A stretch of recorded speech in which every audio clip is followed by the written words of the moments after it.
Salut, c'est Vincent. On va découvrir ensemble aujourd'hui le contenu et le matériel de Nidavellir, un jeu de Serge Lager illustré par Jean-Marie Minguez. Alors, je vous l'accorde, avec un petit peu de retard, le jeu est sorti l'année dernière, il y a quelques mois déjà. Il a obtenu un certain succès. Je m'étais souvent posé la question de savoir si le jeu était intéressant à deux joueurs.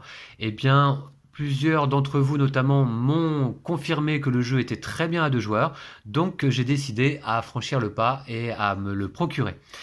Voilà, Nidavellir avec cette jolie boîte assez sobre et je dois dire que le jeu pour moi va être une totale découverte. Je suis très peu renseigné sur les mécaniques. Je sais simplement qu'il y a tout de même une mécanique de coin building, c'est-à-dire qu'on va pouvoir améliorer nos jetons. Voilà, c'est à peu près tout. Et voilà, donc on va découvrir ensemble le dos de la boîte, Nidavellir. Alors, pour un peu de fluff, Fafnir s'est éveillé, Nidavellir est en grand danger, une mission de la plus haute importance vous est confiée. Usez habilement de vos ressources dans les tavernes du royaume. Alors, Coin Building System, améliorez astucieusement vos pièces d'or, engagez les nains ou naines les plus courageux, recrutez les héroïnes ou les héros les plus prestigieux. Réunissez la meilleure armée pour défendre Nidavellir. Le jeu est édité en français par Greux Games. Je ne connaissais pas cet éditeur. Voilà, donc on va y retrouver des cartes, des enseignes de taverne, des plateaux individuels, des marqueurs échange de gemmes, des pièces d'or, un trésor royal, 4 porte-cartes et un carnet de score. Ok, bah allons-y, sans plus attendre. Je vais ouvrir la boîte et on va tout de suite voir un petit peu ce qu'elle comporte. Alors, pour ceux d'entre vous qui connaissent déjà le jeu, eh bien, vous pouvez me dire dans les commentaires ce que vous en pensez. Le jeu est plutôt bien noté sur BGG. J'ai vu qu'il avait obtenu une note de 8 de moyenne pour l'instant. Donc c'est plutôt un bon score. Le jeu se joue de... Est-ce que c'est indiqué là? Peut-être sur le côté de la boîte. Oui, voilà. De 2 à 5 joueurs à partir de 10 ans pour des parties de 45 minutes. Voilà, d'ailleurs, on peut profiter des illustrations là sur les côtés de boîte. Certaine sobriété. Ça a l'air assez joli, hein. Voici. Ok. Une boîte format moyen. Assez lourde quand même. Ah, d'accord. Donc il y a pas mal de vide là, ici. Mais donc ici, les supports de cartes, en effet. On va voir un petit peu. 4 supports de cartes. Très bien. Bah écoutez, c'est plutôt bienvenu. Voilà. Ok, donc ça va être plutôt dans ce sens-là. Voilà, ben on fera un essai. On fera un essai lors de ce unboxing.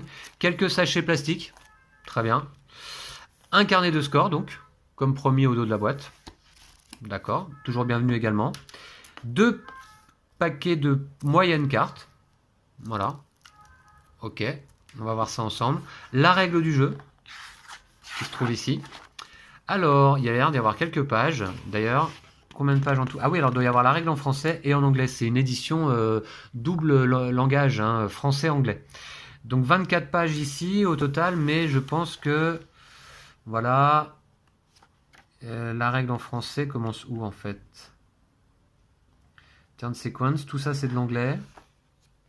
Ah, mais ça c'est la règle en anglais qui fait 24 pages. Donc la règle en français fait 24 pages également. C'est quand même pas mal. C'est quand même pas mal. On va découvrir ça un petit peu plus près. Le royaume des nains et des naines vivait en paix depuis des millénaires.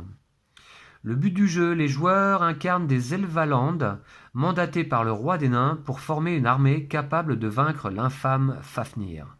L'Elvaland qui aura réuni l'armée ayant la valeur finale de bravoure la plus haute remportera la partie et aura l'insigne honneur d'aller terrasser le dragon. Très bien. Donc on a d'abord le matériel ici. Ok. Qu'on va découvrir donc ensemble après. La mise en place. Ouais, le livret de règles est de bonne qualité là, hein. Le papier glacé est assez épais et assez agréable au toucher. Donc la mise en place, très bien, du jeu. Ensuite, l'anatomie des cartes. Déterminer la valeur de bravoure de chaque classe. Ok. Puis, le tour de jeu. Entrée des nains, les mises. Alors, je m'aperçois donc depuis le début du unboxing que tous les termes sont mis au masculin et au féminin. Alors là, moi, pour une question pratique, là, peut-être pendant le unboxing, je ne vais pas à chaque fois préciser. Hein. Révélation de la mise. Tour de l'Elvaland actif ou active, donc. Hein. Très bien. Puis, échange de gemmes. Ok. Échanger des pièces, défausser des pièces, transformer une pièce. Fin de l'âge 1, l'évaluation des troupes. Fin de l'âge 2 et fin de partie. D'accord, donc j'ai l'impression que ça se joue du coup peut-être en 2 étapes importantes, 2 âges. Ensuite, capacité des cartes héros, héroïnes. Nous avons Dwerg, les 5 frères. Alors les 5 frères Dwerg, oui. Ska, l'insondable. Astrid, la fortunée.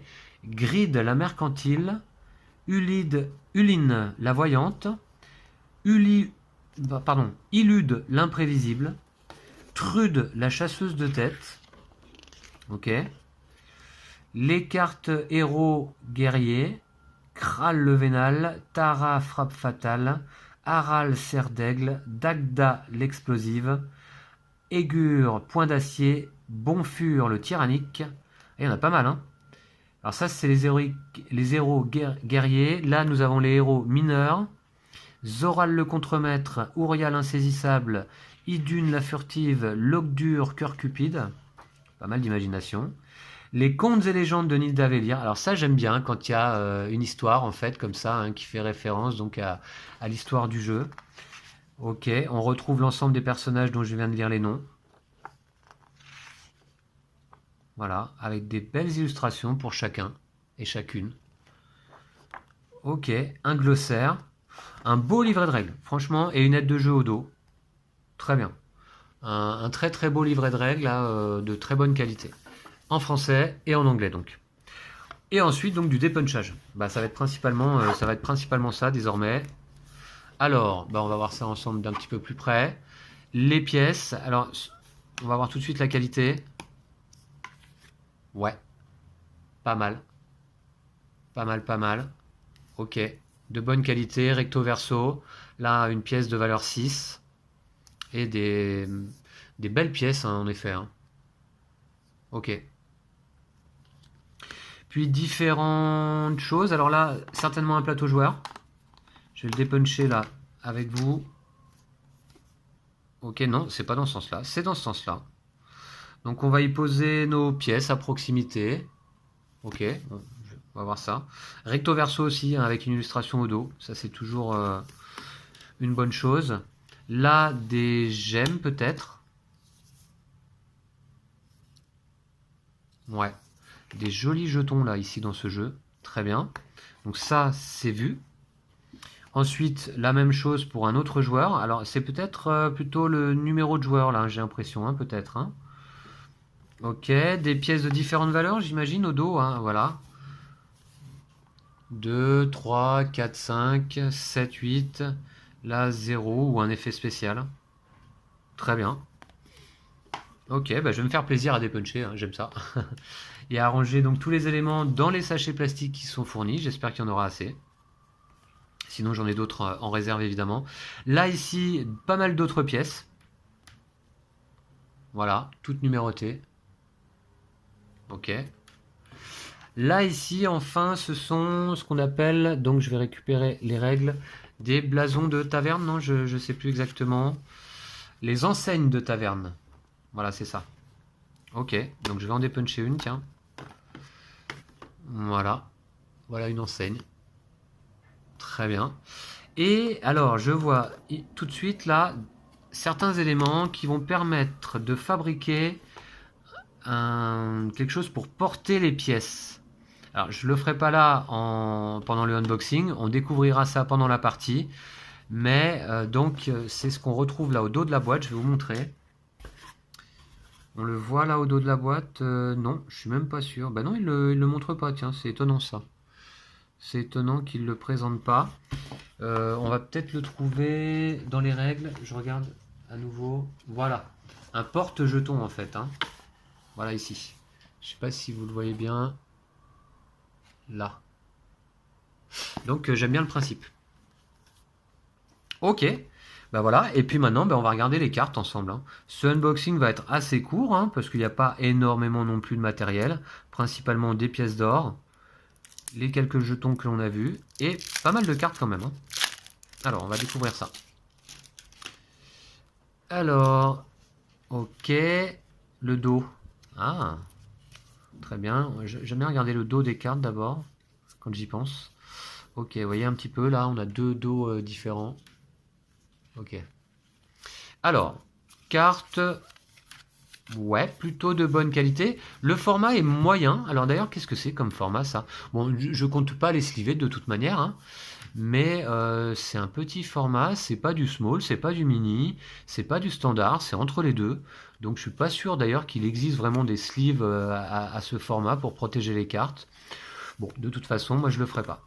Ok, plutôt de bonne qualité, mais comment lisse, hein, il n'y a pas de tressage pour les protéger, donc à mon avis, il faudra être attentif, être précautionneux pour pas les abîmer. Est-ce qu'on va les tenir en main? Bah non, du coup, elles vont plutôt tenir là sur les porte-cartes, hein, justement. Et on va, faisons un essai. Voilà, d'accord, ok, très bien.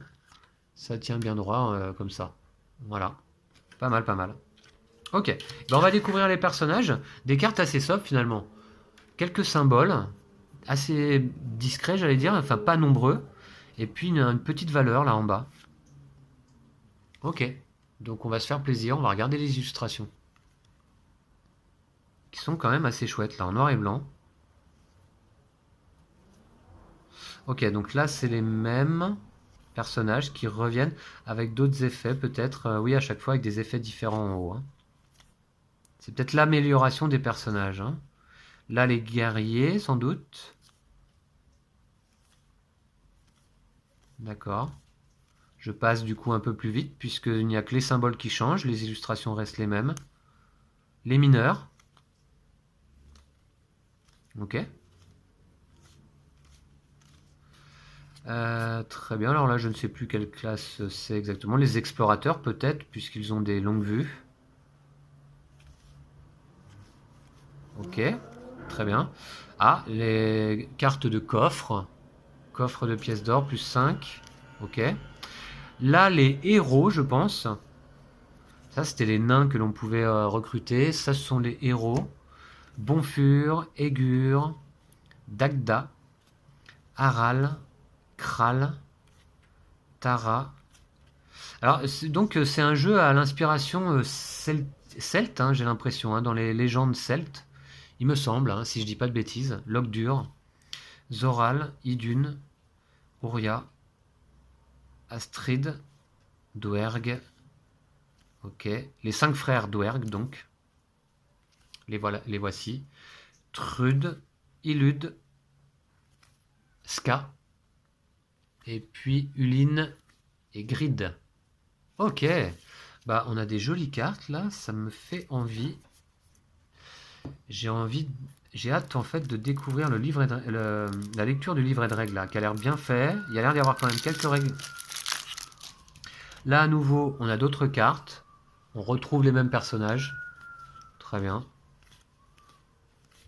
Voilà, donc je passe du coup assez vite, hein.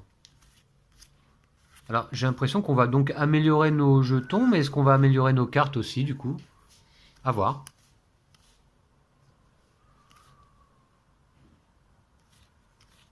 D'accord. Alors là, les d'autres cartes cette fois-ci, ah bah les mêmes. Non, il y a quelques cartes différentes là ici. Et les d'autres cartes différentes également là. Ok. Très bien. Donc je passe. Ouais, c'est hyper sobre en fait, hein.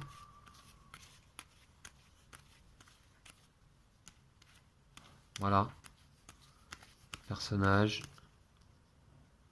Voilà, donc je me suis décidé enfin à me procurer Nidavellir, qui a effectivement qui a fait pas mal parler de lui, hein, l'année dernière, hein, qu'on a retrouvé d'ailleurs dans pas mal de tops de fin d'année. Donc bah, c'est aussi une des raisons qui m'a poussé à le prendre, hein, finalement, puisque le jeu m'intrigue quand même pas mal. Alors Serge Lager, moi je connais pas cet auteur, je sais qu'il a fait Mare Nostrum, mais j'ai pas joué à Mare Nostrum, donc voilà, je sais pas du tout en quoi ça consiste. Voilà, donc c'était le unboxing de Nidavellir. je vous remercie de l'avoir suivi. J'espère que la vidéo vous a plu. Si c'est le cas, n'hésitez pas à mettre un pouce. Et puis, j'espère vous retrouver donc pour une partie à 2 joueurs avec Mister Lou. J'espère que le jeu va lui plaire également. Voilà, donc je vous dis donc à très très vite. N'hésitez pas à nous soutenir sur Tipeee, à visiter notre page Facebook pour suivre nos actualités au jour le jour un petit peu, même si ce sont principalement les vidéos que l'on peut retrouver sur notre chaîne YouTube, que l'on met sur Facebook également. Et puis je vous dis donc à très bientôt. D'ici là, prenez soin de vous et de vos jeux de société. Ciao!